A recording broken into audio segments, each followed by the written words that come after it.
дар бозии аввали даври дуюми марҳилаи интихобии ҷоми осиё 2023 миёни футболбозони то 20 сола дар гурӯҳи Ай мунтахабҳои Сингапур ва Камбоҷа бо ҳам рақобат намуданд. Ин вохӯрӣ дар варзишгоҳи марказии шаҳри Душанбе сурат гирифт ва бо ҳисоби мусовӣ 1-1 хотима ёфт. Ҳисобро дар дақиқаи 28-ум Даниэл Скотт аз ҳайати Сингапур боз намуд, аммо қабл аз анҷоми қисми аввали дидор аниқтараш дар дақиқаи 44-ум ҳуҷумкунандаи тими Камбоҷа Пич бо як голи зебо таносубро барқарор намуд. Бо ҳамин ҳисоби мусовӣ 1-1 дастҳо ба танаффус рафтанд.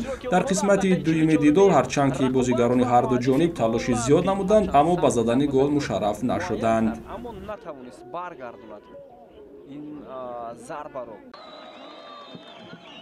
منتخب جوانان تاجیکستان در مسابقه انتخابی جام آسیا 2023 بر لبنان غلبه کلان به دست آورد. دسته منتخب تا 20 ساله تاجیکستان در دور دوم مسابقه انتخابی جام آسیا 2023 در گروه ای بر تیم ملی جوانان لبنان با حساب 4-0 پیروز شد. شاگردان اهل‌دین توردیف در قسمت اول بازی به زدن 2 گل دست یافتند.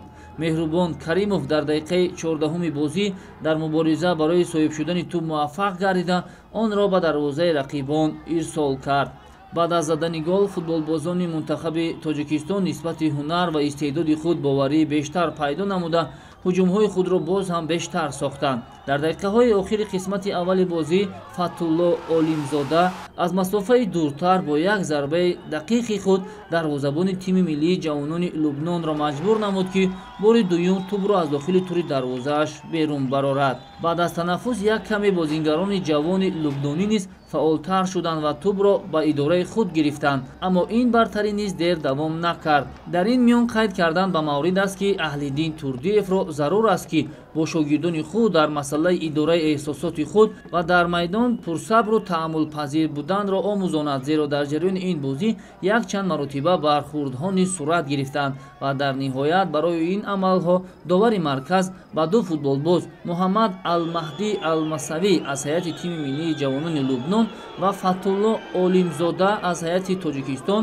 бо корти сурх муҷозот шуда аз майдон ронда шуданд. дар дақиқаи 85-уми бозӣ ҳамлагари ҷавон Абдулфаттоҳ Худойдодзода ҳисобро 3-0 намуд. ин футболбози бошгоҳи Динамо Брести кишвари Беларус дар дақиқаҳои иловагии охири вохӯрӣ дубл кард ва ба натиҷаи ин дидор низ нуқта гузошт.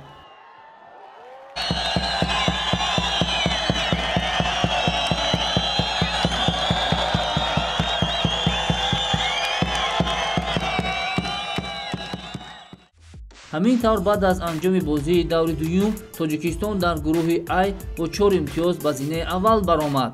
Лубнон бошад 3 имтиёз дорад ва дар зинаи дуюм қарор гирифтааст. акнун дар даври охири рақобатҳои гурӯҳӣ Тоҷикистон бо Камбоҷа ва Лубнон бошад бо Сингапур бозӣ мекунанд.